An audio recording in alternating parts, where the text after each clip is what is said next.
Um, Oh, Kevin, I'm sorry. I that's apologize. okay. Go ahead. No, I just wanted to let you know I do have a bit of a time crunch, like a little bit of limit. So I don't know if 15 minutes is that going to be Plenty, enough? Okay, perfect. I apologize. It just occurred to me I should tell you that. plenty. Yeah. Okay, now I'm ready. Should I begin now? It's all you now. I'm not going to do anything there. Okay. Hi, I'm Kevin Briggs of Simarn Solutions, and I'm at Southeast Colorado Community Hospital District.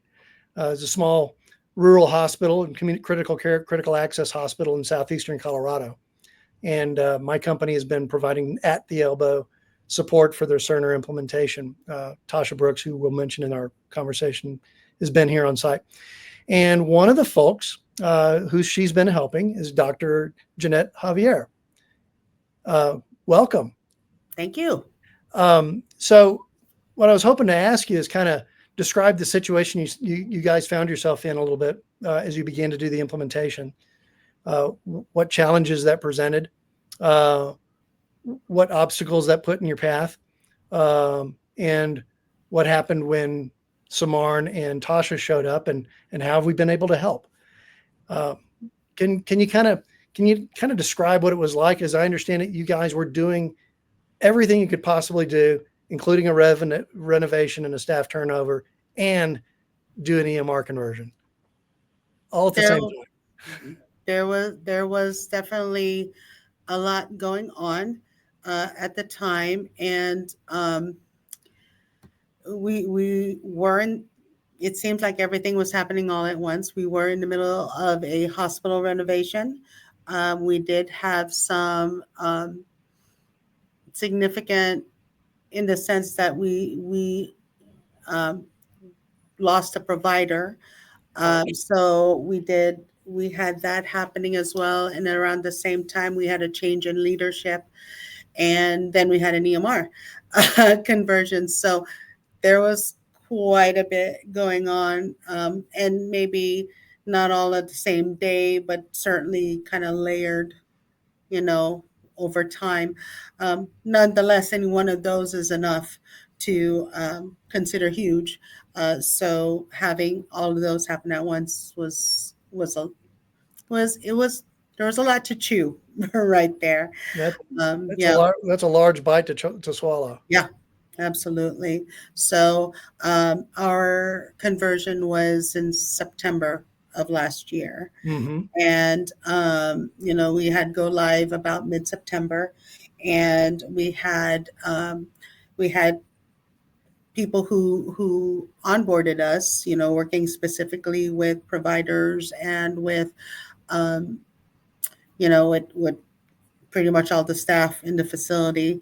Of course, my focus would be on the provider side, and I had signed up to be a super user, primarily because my particular role takes me across the entire facility, and that is true of um, most of our providers.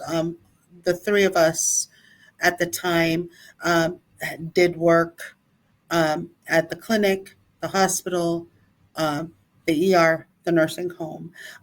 One of my partners is primarily in the clinic and does work um, in the nursing home, and to some extent the hospital or inpatient side, depending on who happens to be admitted at the time. Yeah. So there was a lot for us to cover, and um, and I speak really primarily for myself, not really for my fellow providers. But the challenge was that I had a pretty significant patient population in the nursing home. Mm-hmm. I think I calculated it once, and I had something like 85% of the nursing home Wow. residents. And then um, I did call pretty, I still do call actively. I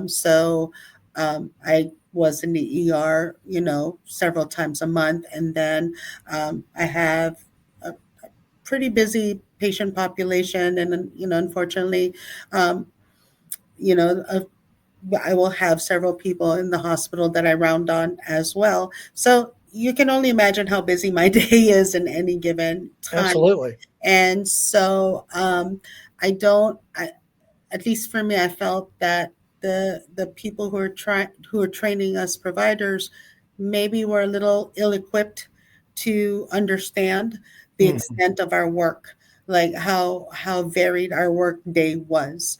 Um, you know, I had to switch from one to another to another to another really multiple times a day and navigate that workflow. And um, it was rough. It was really really rough, and it had gotten to the point with me where um, I could I I could barely keep up, you know. And I'll be frank, there were days that I couldn't. I it just could not keep up with it. Um, it felt clunky. And this isn't the first EMR I've Sure. dealt with, of course. It's not the first time I've had to change to a different EMR. This might be my fourth or fifth one in my career. Um, so I'm no stranger, and I don't didn't think I was a slouch when it came to stuff like that. But I really thought that the CMR, um, you know, as great as it was, you know, you could do a lot with it. What Hmm. I find, you know, that what I've concluded is that the more I think there's sort of an inverse you know, there's sort of an inverse relationship between how customizable something is and how user friendly something is, Yeah. where you know, when you have all these little when you have all these capabilities that you can take advantage of, all of a sudden it becomes difficult to work with. It's almost Yeah. like it's too much choice in a way. And Yeah. then you know, we don't I've been a doc for over 20 years, and I didn't know what I wanted from the system, and I didn't know how to get it to do what I wanted to do. So that was a lot of my personal challenge with the system. And I imagine that some of my fellow providers felt that, you know, to some extent, maybe in different ways. Yeah. I think, when you have a complex system that has lots of customization and lots of choices, if you don't nail the training and the setup properly, Mhm. Mhm. you're going to suffer. Yes. Agreed. And as I understand it, when Tasha came aboard and jumped in the middle of your situation, um, you found that you had both challenges, that there were some shortcomings in training and Mhm. shortcomings in the setup. Right. Right. The two major things that, you know, I had brought up quite a few times in the, you know, the go live process was they, you know, for me, I was told that there was, you know, whenever I was done with a note, signed off on a note, a coding assistant would pop up and help me determine, you know, at least say, oh, these are the codes that, you know, what Sure. code do you want? That never happened. And Ouch. so when I asked, you know, what do we do with this? What do we do about it? What I had been told was, oh, just enter it as an order. So it was one more order that I needed to put in. And okay, that, you know, maybe in my work, since maybe 70% of the time I will put in an order for a patient, the fact of the matter is that's not every day and that's not every patient. And so it was very clunky. The other thing that was very frustrating, that right now I think Tasha is still working on my behalf, is that, you know, we're supposed to be able to call up a PDMP report Uh-huh. to check on narcotic and opioid and controlled substance use. To this day is still not working on my Mm. system. And so what has had to happen, and what really figures a lot into it, is I have to log into the I have to log into the website separately, make a search for that patient, look up the patient, double check that all that's happening, and then go back to what I was doing and say, oh, yeah, I looked at the system and made sure everything was fine. And, you know, nowadays we're being tracked for something like that. So obviously and understandably, you just can't take my word for it Yep. that I've looked or I know. Even though I know a lot of these patients very, very well and know, you know, keep close track of their use. Obviously, I need proof, some objective data that I did that. Exactly. And that's really the only way I can do it, and do it, so that, look, I really did look on this site. But if I do that for 3 people a day, I mean, that just adds more and more time. Yeah, that should you be know, a good bit more automatic and easy than that. Very much so. And And every my hope is the Cerner folks get that fixed for you. Well, that part is still being fixed. The Yeah, coding assistant part did get finally fixed, because good. what Tasha finally, what actually didn't take her very long at all to figure out. And what I had told her, I just felt like I just kept bringing up the same thing over and over and over again. I felt like I was nagging someone to please look at this because something isn't right. Um, and my partner, Dr. Smells, showed me what he sees when he finishes his. And I'm like, wait, that's not what's happening with me at all. Yeah, Like, if I had that, things would be a lot easier. And so Tasha figured out pretty quickly that my profile was not well set up at all. yeah, And so she pursued that. And it took a little while, not because of her, but because I think it's more um, sort of the follow up, yeah. just was a little hard, but they finally got that fixed. I want to say less than a week ago. Good. And my And understanding is you're able to bill now. yes, finally, I finally did. And so that's much easier. Now we're working on the PDMP part of it. And Gotcha. those are the two major things. But the one thing Tasha will probably laugh at this, but the one of the first things she did when she came to my office, and I said, you know this is me doing my work. She said, I'll just sit with you and let me see what you're doing. And I don't think we even hit the 2 minute mark when she said, well, you're not doing, wait, hang on, do this like this. I said, what do you mean? She said, just take this away. And I cannot tell you how big of a difference that made in how my workflow went, because all of a sudden it uncluttered my screen.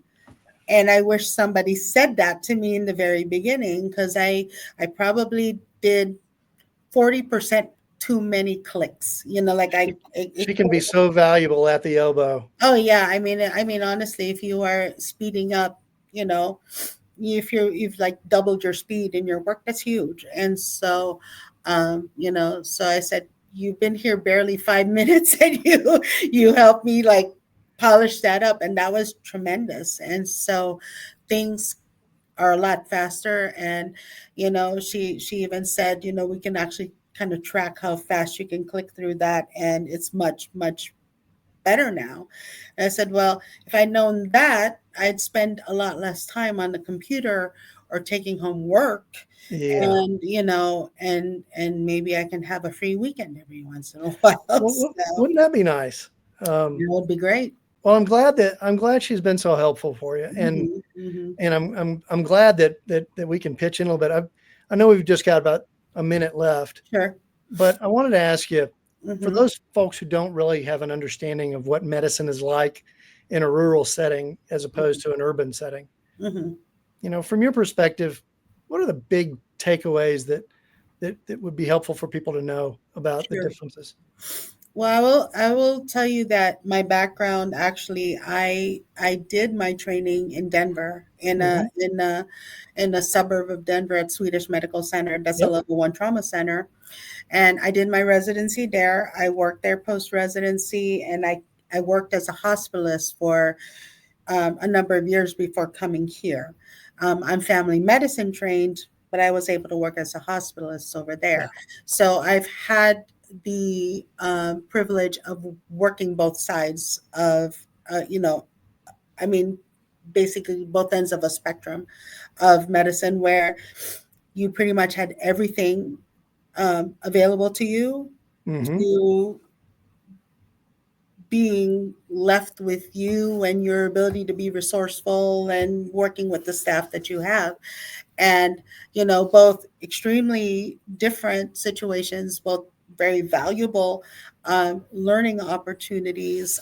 But I often joke with the staff over here. It's like I went from it's almost like Green Acres in a way. You know, you went from the city, and then all of a sudden you're here in the country. And I went from being able to contact almost any specialist at my fingertips to being given a coconut and a stick and say, okay, go ahead and fix this person and see what you can do. And that's, you know, I have to say, strangely enough, that is extremely satisfying when you realize you can do something with that and help your patients at the same time. So, you know, and it actually proved to be extremely valuable to know what does happen on the big city side of things, Yeah. and then parlaying that into, okay, what can I do over here to make it smoother for my patient? You know, if I have to take them over to Swedish, what can I do to make it easier? Because I've worked on that end of things, and I know what my wish list was there. Yeah. Now I can actually implement it here. But here it's you are, you know, I tell students, I tell residents, you know, it's probably one of the toughest gigs Yeah. that you ever work. It'll test your you know, it'll test your courage, it'll test your resourcefulness, but it is probably far more satisfying in my career, just professionally, because the impact of your work, you know, when all goes well, um, you see it right away. Yep. It's imminent, and even if, heaven forbid, even if it didn't go well, but you did the best you could, you still see a positive impact. Yeah. And so people here understand the limitations that they have in healthcare, um, are extremely grateful if you can work with them to stay as close to home as possible. And that challenges me to make sure that I can serve them well here as much as I can without endangering them, obviously, you know, and just overall just trying to make it as smooth as possible, because navigating healthcare is tricky, you It's know. very tricky. Hmm. Well, it's an absolute blessing that you're able to help folks stay a little closer to home Yeah. when they're hurting. Hmm. And I really appreciate you sharing that story and that perspective. Sure. Um, from my standpoint, from Simarn Solutions standpoint, we're thrilled to death to help out in any way that we can. I'm so pleased that you're heading in the right direction as far as the computer system. Oh yeah, no, I'm very pleased myself, and I'm afraid you can't take Tasha back. Well, we love having her here. Yeah. I'm just astonished that you were able to get her to be quiet for 2 minutes. This is why we get along well. Well, Janette, thank you so much. I Of really course. appreciate your time. I know you got somebody to go take care of. Yeah, no, it's my pleasure. Thank you. We'll see you soon. All right.